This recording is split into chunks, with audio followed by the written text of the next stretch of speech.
Salve, salve, torcida botafoguense, tudo bem com vocês? Mais um vídeo aqui no 90 Minutos de Belo para analisar a vitória botafoguense por 3-0 contra a Picuiense pela oitava rodada do Campeonato Paraibano. Né? Vitória que encaminhou a classificação, mas deixa uma preocupação muito grande em relação ao desempenho do time.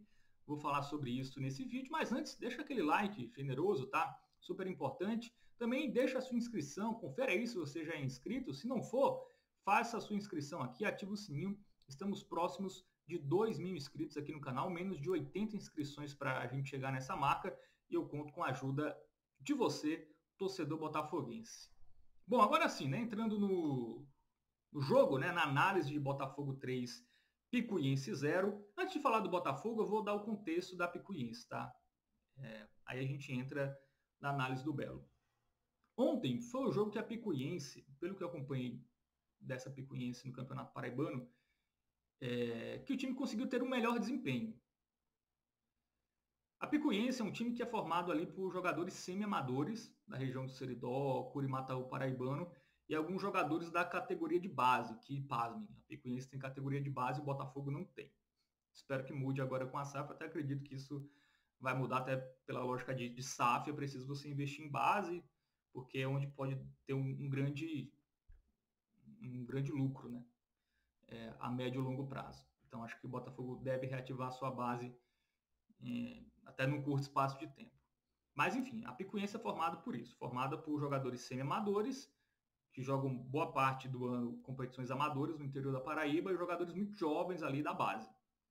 É um time que tomou muitas goleadas nesse campeonato paraibano, tá? Tomou do Serra Branca, tomou do Campinense, tomou do 13.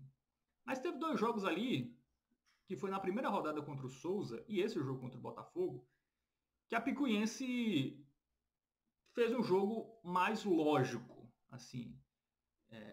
Um jogo ali que, tentou segurar o adversário, enfim, não cometeu falhas tão graves assim que chamem tanta atenção e com isso dificultou mais tanto para o Souza e para o Botafogo, inclusive líder e vice-líder, né? Os melhores jogos da Picuiense foi contra os dois primeiros colocados. Dito isto, né? Outra coisa que é importante lembrar da Picuiense é um time que os seus jogos não estão nas casas de apostas, né? Pelo menos nas casas de apostas aqui do Brasil. Ontem eu fui ver, né? Peguei Bet 365, né? Bet Nacional, enfim, Botafogo e Picuiense não estava disponível para você apostar nessas casas de apostas, com casas grandes, né? Um internacional, outra brasileira.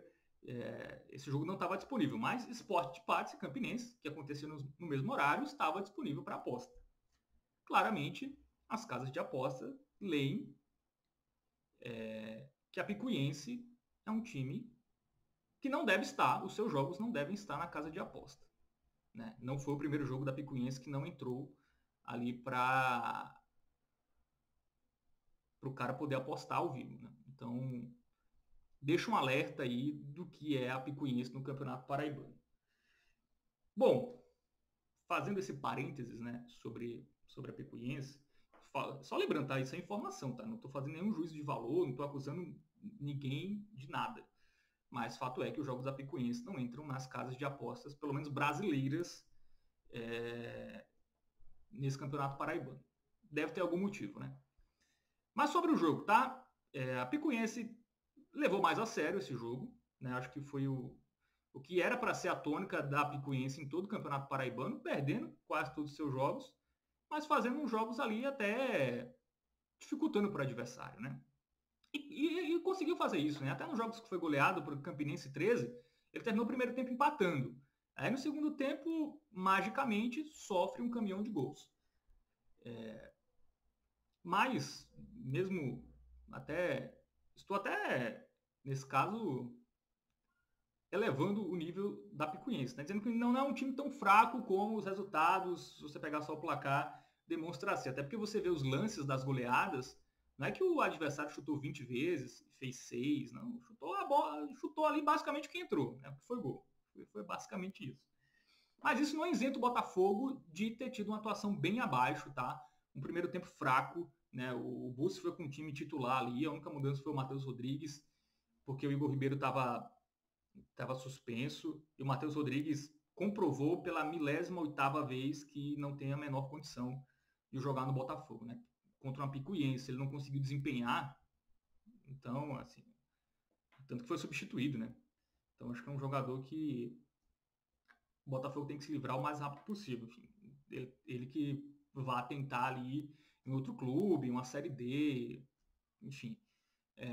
Mas não tem nível para jogar num Botafogo.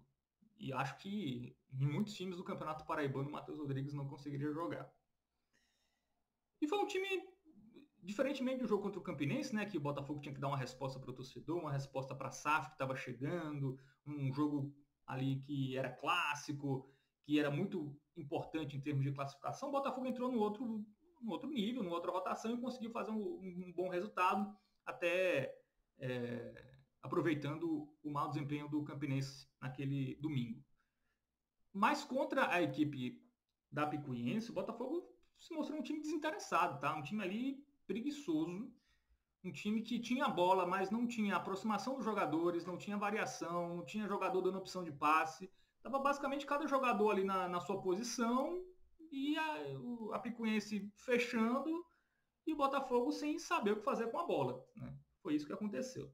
E aí, no final do primeiro tempo, teve um pênalti até infantil do jogador da Picuiense e o Rafinha fez 1-0, né? O Botafogo abriu o placar num pênalti mal cobrado, né? Enfim, isso é uma grande preocupação para esse ano, né?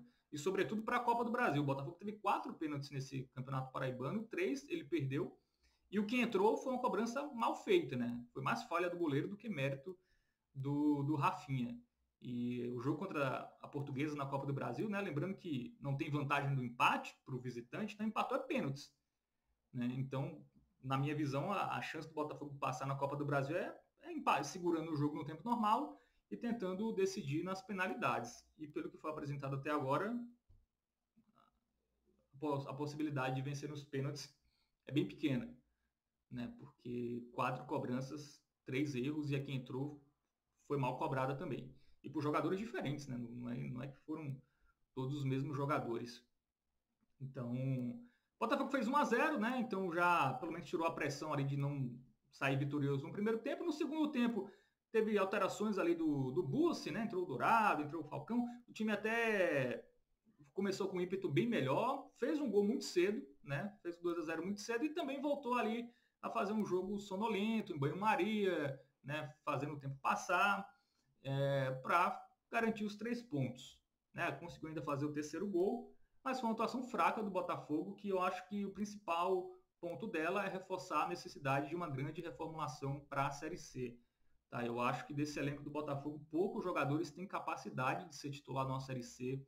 Assim, na minha visão, os únicos jogadores que daria para você começar uma Série C como titulares são os volantes, Thales e Gama. Não seria nenhum absurdo os dois começarem pelo menos a Série C como titulares,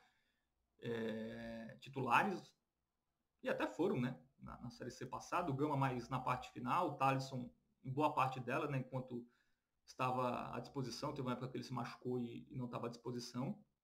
Mas, assim, são os únicos jogadores que eu enxergo desse Botafogo atual com capacidade de ser titular. Tem o Eno Lomar também, né? Que tá voltando de lesão. Então, esses 3, assim. Então, é muito pouco, né? Você só tem 3 jogadores que você enxerga ali com possibilidade de ser titular numa Série C, é muito pouco. Né? Tem o Dourado, que, dependendo, pode ser uma peça importante, mas não vejo o Dourado como um centroavante titular. Acho que vai ser opção. Então, é preciso de uma grande reformulação para essa Série C. Eu acho que a SAF está ciente disso, né? O Alexandre Galo está ciente, tanto que a gente já vê movimentações de mercado aí, o Cauê Canela, do Fortaleza, né? Atacante, promissor, que eu acho que uma boa contratação. O Sid Clay, né? Lateral esquerdo, que deve estar chegando aí, a informação, inclusive, adiantada lá pelos companheiros da Rádio Tabajara, do Iago Sarinho. Então, acho que a SAF está ciente que é preciso reforçar muito, né? Então, ter uma grande reformulação aí para essa Série C. Eu acho que esse jogo serviu para isso. Serviu para reforçar que o time realmente é muito abaixo. Pegou um time semi-amador, né? Que apesar de ter tido mais transpiração, né? Mais concentração, jogando ali para dificultar mesmo para o Botafogo, né? algo que a Picuiense não fez, ou não quis, ou não conseguiu fazer em determinados momentos de outros jogos, mas não tira aí o fato que o Botafogo atuou mal contra a Picuiense e mostra que é um time bem limitado, até para paraibano, assim, vai ter que, para ganhar de um Souza, por exemplo, né, numa final ou numa semifinal, tendo que jogar em Souza, vai ter que desempenhar algo fora da curva, né, algo que ainda não mostrou, algo que não mostrou nessa temporada. Então acho que fica esse recado em termos de resultado bom, né? 3-0, tudo bem, poderia ter sido 6, 7, se o time tivesse tido uma boa atuação, mas encaminhou a classificação. Tem um teste muito bom, que é contra o Souza na próxima rodada, lá no Sertão. Não sei como o Souza vai para esse jogo, né? Porque, inclusive, é o jogo antes da Copa do Brasil, inclusive do Botafogo também, né? Um jogo pré-Copa do Brasil. Então, não sei como as equipes vão encarar essa partida, se vão com time reserva. Enfim, o Botafogo ainda precisa, né? Pelo menos manter a segunda colocação para jogar a semifinal em casa. O Souza pode até chegar já com a liderança garantida. Mas vai ser um teste, né? Se os dois times entrarem ali com o que tem de melhor, como a Copa do Brasil também é só na quinta-feira, acho que dá tanto para Botafogo e Souza levarem a sério a partida e irem com força máxima. E aí fica um bom teste aí, sobretudo para o Botafogo, né? Que vai ser o adversário mais qualificado que o Botafogo pegou até agora nessa temporada, vai ser esse Souza no Marizão no próximo final de semana. Bom, então é isso. Né? Não tem muito o que falar exatamente do jogo, né? Destrinchar tanto o jogo, porque foi um jogo ali que o Botafogo jogou pro gasto, mas uma atuação bem abaixo, assim. Eu acho que o torcedor que acompanha o jogo não ficou feliz, mas eu acho que também é um misto, né? Um misto de desinteresse do time para a partida, em boa parte do jogo, e também de limitação, tá? Também não é só a Botafogo não goleou a Picuiense porque os caras entraram numa rotação baixa. É porque também o time é limitado, né? Então tem esses dois fatores que contribuíram ali para uma vitória sem muita... que não deixa o torcedor empolgado, essa vitória contra a Picuiense. Bom, é isso. Volto, né? Vou lançar vídeos aí durante essa semana falando do Sid Clay, né? Lateral esquerdo que está para chegar, Cauê Canela. Vou dar uma analisada nesses nomes aí. Então, se você não quer perder nada, curte aí, se inscreve no canal, ativa o sininho. E é isso. Comenta aí o que você achou da atuação do Botafogo contra a Picuiense. Valeu, tamo junto, até a próxima.